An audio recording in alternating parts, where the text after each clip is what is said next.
श्री गणेशाय नमः। अथ श्रीमद् देवी भागवतम दशमोध्यायः प्रथम स्कंध। ऋषय ऊचुः। कुछ लोगों को नॉस्ट्रेडेमस की भविष्यवाणियाँ चाहिए। मैं अभी ये पढ़ रहा हूँ, पाठ चल रहा है तो पाठ चल रहा है। अगर आपको ऑनलाइन मिलता है और आप पढ़ सकते हो तो पढ़ लो। नॉस्ट्रेडेमस की भविष्यवाणी में कभी बताऊंगा, उसमें कुछ ज़्यादा कुछ है नहीं, वो सिर्फ थर्ड वर्ल्ड वॉर तक का ही है। उसके आगे का उनके पास कुछ भी नहीं है। राक्षसों का जितना है उतना ही उसके पास में है। आगे जब कली आएगा और राजा बनेगा उसके बाद का उसके पास कुछ नहीं है। वो कली राजा बन के 4 लाख साल तक यहाँ इस धरती के ऊपर में राज करेगा, उसके बारे में उसके पास में कुछ भी नहीं है। तो मैं वो सब चीज़ें बाद में करूँगा, मेरे लिए वो इम्पोर्टेंट नहीं है, मेरे लिए यही इम्पोर्टेंट है। तो मैं श्रीमद् देवी भागवतम को अभी पढ़ना चालू करूँगा। श्रीमद् देवी भागवतम प्रथम स्कंद अध्याय दशमोध्याय। ऋषय ऊचुः। जिसको चाहिए वो मेरे चैनल को सुनो, नहीं तो अनसब्सक्राइब करो, कोई फर्क नहीं पड़ता। ऋषय ऊचुः। सूर्य सूतपूर्वं त्वया प्रोक्तं व्यासेन मित तेजसा कृत्वा पुराण अखिलं शुकाय अध्यापितं शुभं व्यासेन तु तपस्तप्त्वा कथम उत्पादितः शुकः विस्तर ब्रूहि सकलं यश्रुतं कृष्ण तत्स्वया सुतुवाच प्रवक्ष्यामि शुकोत्पत्तिं व्यासात् सत्यवती सुतात्। शुक जो है व्यास और सत्यवती के पुत्र है। यथोत्पन्नः शुकः साक्षात् योगिनां प्रवरो मुनिः। इस तरीके से उत्पन्न हुए शुक जी है, वो योगियों में सबसे बड़े मुनि हैं। मेरु श्रृंगे महारम्ये व्यासा सत्यवती सुतः। मेरु श्रृंग पर्वत के ऊपर महारम्य स्थल के ऊपर में व्यास और सत्यवती के पुत्र करके उनका जन्म हुआ। तपश्चचार सोत्युग्रम पुत्रार्थ कृत निश्चयाः जपेनेकाक्षरं मंत्रं वाग्बीजं नारदाच्छ्रुतं ध्यायेत् परं महामायां पुत्रकामास्तपोनिधिः। अग्निर्भूमिस्तथा वायोरतरिक्षस्य चाप्ययं वीर्येण संमितः पुत्रो मम भूयादिति स्मः। अतिष्ठस् गताहारः शतसंवत्सरं प्रभु आराधयन् महादेवं तथैव च सदाशिवं। शक्तिः सर्वत्र पूज्येस्ति विचार्य च पुनः पुनः अशक्तो निन्द्यते लोके शक्तस्तु परिपूज्यते। यत्र पर्वतशृङ्गे वै कर्णिकारवनाद्भुते क्रीडते देवता सर्वे मुनयश्च तपोधिकाः। आदित्या वसवा रुद्रा मरुतश्चाश्विनो तथा वसन्ति मुनयो यत्र ते चान्ये ब्रह्मवित्तमाः। तत्र हेमगिरेः शृङ्गे सङ्गीतध्वनिनादिते तपश्चचार धर्मात्मा व्यासा सत्यवती सुताः। ततोऽस्य तेजसा व्याप्तं विश्वं सर्वं चराचरम् अग्निवर्णा जटा जाता पाराशर्यस्य धीमताः। ततोऽस्य तेज आलक्ष्य भयमाप शचीपतिः। तुरासाहं तदा दृष्ट्वा भयत्रस्तं क्षमातुरम् उवाच भगवान् रुद्रो मेघवर्ते तथा स्थितं कथमिन्द्राय भीतोऽसि किं दुःखे तु सुरेश्वर। शंकर उवाच अमर्षो नैव कर्तव्यस्तापेषु कदाचन तपश्चरितं मुनयो ज्ञात्वा मां शक्तिसंयुतं न त्वेते हितमिच्छन्ति तापसा सर्वथैव हि इत्युक्तवचना शक्रस्तमुवाच वृषध्वजं कस्मात् तपस्यति व्यासः कोऽर्थस्तस्य मनोगतः। शिव उवाच। ये शंकर जी ने बोला, अभी शिव जी बोल रहे हैं। पाराशरी अस्तु पुत्रार्थी तपश्चरति दुश्चरं पूर्णवर्षशतं जातं ददाम्यद्य सुतं शुभम् इत्युक्त्वा वासवरुद्रो दयया पुनरादनाः।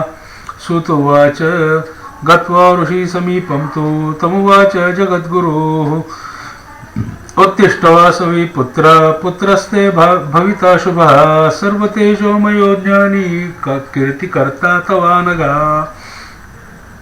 अखिलस्य जनस्यात्र वल्लभस्ते सुतः सदा भविष्यति गुणैः पूर्णैः सात्विकैः सत्यविक्रमाः तदा कर्णेव च श्लक्ष्णं कृष्णद्वैपायनस्तदा सूतुवाच शूलपाणि नमस्कृत्य जगामाश्रममात्मनः स गत्वाश्रममेवाशु बहुवर्षश्रमातुराः अरणिसंहितं गुह्यं ममन्थाग्निचिकीर्षया मंथनं कुर्वतस्तस्य चित्ते चिन्ताभरस्तदा प्रादुर्बभूव सहसा सूतोत्पत्तो महात्मनाः मंथनारणिसंयोगान् मंथनाश्च समुद्भवाः पावकस्य तथा यद्तद्वत् कथं मे स्यात् सुखोद्भवः पुत्रारणिस्तु व्याख्याता साममाद्य न विद्यते तरुणीरूपसम्पन्नो कुलोत्पन्ना पतिव्रता कथं करोमि कान्ता च पादयो शृङ्खला समाम् पुत्रोत्पादन दक्षांच पतिव्रते सदा स्थितां पतिव्रतापि दक्षापि रूपवत्यपि कामिनी सदा बंधन रूपा च स्वेच्छा सुखविधायिनी शिवोऽपि पर्वते नित्यं कामिनी पाशसंयुता कथं करोम्यहं चात्र दुर्घटं च गृहाश्रमम् एवं चिन्तयतस्तस्य घृताची दिव्यरूपिणी प्राप्ता दृष्टिपथं तत्र समीपे गगने स्थिता तां दृष्ट्वा चञ्चलापाङ्गी समीपस्था वराप्सराम् पंचबाणा परिताङ्गस्तूर्णमासीत् घृतव्रताः चिन्तयामास च तदा किं करोम्यद संकटे धर्मस्य पुरता प्राप्ते कामभावे दुरासदे अंगीकरोमि यद्येनां वञ्चनार्थमिहागताम् हंसिष्यन्ति महात्मानः स्थापसा मातु विह्वलं तपस्तप्त्वा महाघोरं पूर्णवर्षशतन्तिः दुष्टाप्सरां च विवशः कथं जातो महातपाः कामं निन्दापि भवतु यदि स्यात् अतुलं सुखं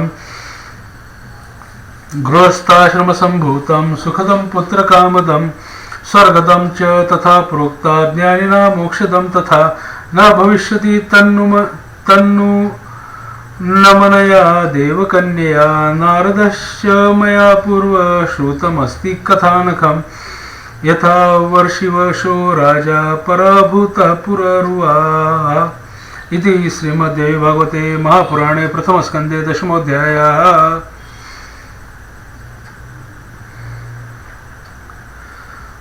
अभी ऐसा है, देखो,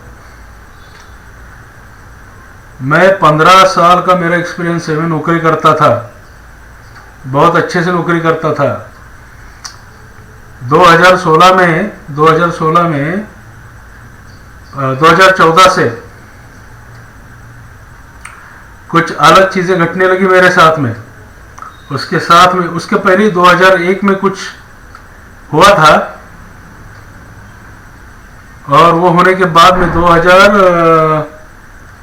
1997 में 1997 में एक चीज घटना घटी थी। उसके बाद 2001 में घटना घटी थी। उसके बाद 2014 में एक घटना घटी, जो घटना के बाद में मुझे मेरा सब कुछ देना पड़ रहा है। मैं मेरा सब कुछ दान कर दिया, अभी भी कुछ बचा है, वो भी सब जाने वाला है। वो सब कुछ दान करना पड़ा। वो घटनाएं जो है वो बहुत विचित्र थी। अभी जो आप नॉस्ट्राडेमस की भविष्यवाणियां सुनना चाहते हो, तो नॉस्ट्राडेमस की जो भविष्यवाणियां है वो सिर्फ और सिर्फ आपका सोचना सब गलत है। उसकी भविष्यवाणियां पूरी दुनिया के लिए नहीं है। उसकी भविष्यवाणियां यूरोप और उसके आजू बाजू के एरिया के लिए ही है। जो आपका सोच है वो सब गलत है। भारत के लिए उसकी कोई भी भविष्यवाणियां नहीं है। और जो भी कुछ उन्होंने लिखा है वो वहां के लिए ही लिखा हुआ है। उधर के एरिया फ्रांस वगैरह जो है, उसके आजू बाजू का जो एरिया है गल्फ से रिलेटेड ही है, क्योंकि उनका इससे कोई लेना देना नहीं है। वो जो लेंच में उनका जन्म हुआ है, और उसी के अंदर में गोरी चमड़ी लेके राक्षसों ने भी, उसके अंदर में घुसे हुए राक्षस भी है मिलेंचो के अंदर। 2017 के अंदर में एक भाई मेरे पास घुसा था, मेरी आंखों के सामने आया था, मैंने उसकी शक्ति निकाल दी। आज सच बोल रहा हूं मैं, पूरा जो भी कुछ बोल रहा हूं सच, झूठ कुछ नहीं बोलता हूं मैं। तो ऐसा भी हुआ था, उसने अपने भाई बंधुओं के लिए मैसेज भी डाला था कि ये बहुत डेंजर है करके, लेकिन वो गलत था, गलती से घुस गया था उसको। देखो अभी जो टेक्नोलॉजी आज जो बनाई जा रही है, ये टेक्नोलॉजी कुछ है नहीं असल में। ये जो अपने जो बेसिक प्रिंसिपल्स है उसी के ऊपर में ये मशीन्स बनाए जा रहे हैं और मशीन के थ्रू वही चीजें करी जा रही है, जैसे कि जारण मारण उच्चाटन, ऐसी चीजों के लिए मशीन बना के कर रहे हैं, बाकी कुछ नहीं है। आप इसमें बहुत कुछ बड़ा कुछ है ऐसा कुछ मत समझो। तो आपको अगर लगता है नॉस्ट्रेडामस की भविष्यवाणी है, तो मैं किसी दिन उसको भी लेके पढ़ना चालू करूंगा और आपको समझाना चालू करूंगा कि ये है नहीं, ये आपके लिए है ही नहीं। 10,000 साल के ऊपर जब 56 साल चढ़ेगा तभी थर्ड वर्ल्ड वॉर के चांसेस होंगे, अभी तक नहीं होंगे।